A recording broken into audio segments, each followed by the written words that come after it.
Sampai kemudian beberapa hari yang lalu saya membaca sebuah manuskrip, ternyata ada hubungan erat antara khilafah Utsmaniyah sampai dengan Aceh. Dan itu menunjukkan betapa besarnya kekuatan khilafah, dan sesungguhnya khilafah itulah perkara yang dikhawatirkan dan ditakuti oleh orang-orang kafir ketika kaum muslimin berkumpul dalam satu komando, yaitu komando khilafah yang menjalankan kitabullah dan sunnah.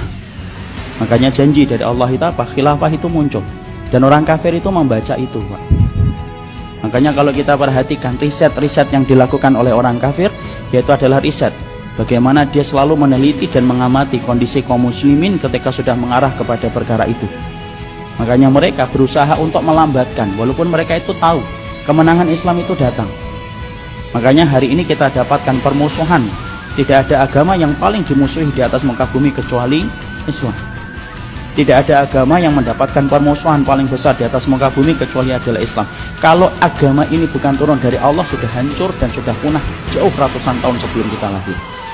Tapi karena agama ini adalah agama yang lahir dari kekuasaan Allah Subhanahu wa taala, maka inilah yang menjadikan Allah mengabadikan Islam sampai akhir zaman. Makanya orang-orang kafir itu ngerti betul, kemenangan Islam itu pasti datang. Karena bisa jadi, maaf Pak, orang kafir itu bisa meredam semangat Islam, tapi tidak bisa meredam kemenangan. Mereka bisa merusak bunga, tapi mereka tidak bisa menahan musim semi untuk datang. Dan musim semi bagi kehidupan Islam adalah kemenangan bagi kaum muslimin. Makanya kita lihat geliat apa? Semua geliatnya, gerakannya, kemudian Islam muncul di mana-mana. Dan siapa yang mengatur semua itu? Semata-mata Allah yang mengaturnya, dan tidak ada zat yang maha mengatur kecuali adalah Allah Subhanahu wa taala.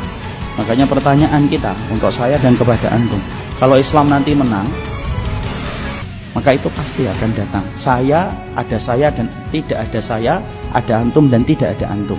Pertanyaannya cuma satu, kalau Islam nanti menang, sudah apa yang kita berikan untuk Islam? Dan sudah apa yang sudah kita sahamkan untuk Islam di dalam kemenangan? Kenapa? Kalau 1 rupiah di kantong kita saja akan ditanya oleh Allah dari rupiah itu bagaimana mendapatkannya, apalagi urusan agama. Karena setiap orang akan ditanya bagaimana urusan agama ketika dia tinggal dan hidup di dalam kehidupannya. Khilafah bukan tujuan, khilafah bukan tujuan, tapi khilafah adalah wasilah untuk menegakkan syariatnya Allah di atas muka bumi. Karena ada orang, sebagian dari saudara-saudara kita mungkin menganggap khilafah itu tujuan. Khilafah bukan tujuan. Khilafah tidak kita nafikan merupakan bagian dari kulturnya sunnah, itu khilafah. Siapapun hari ini mau dan tidak mau setuju atau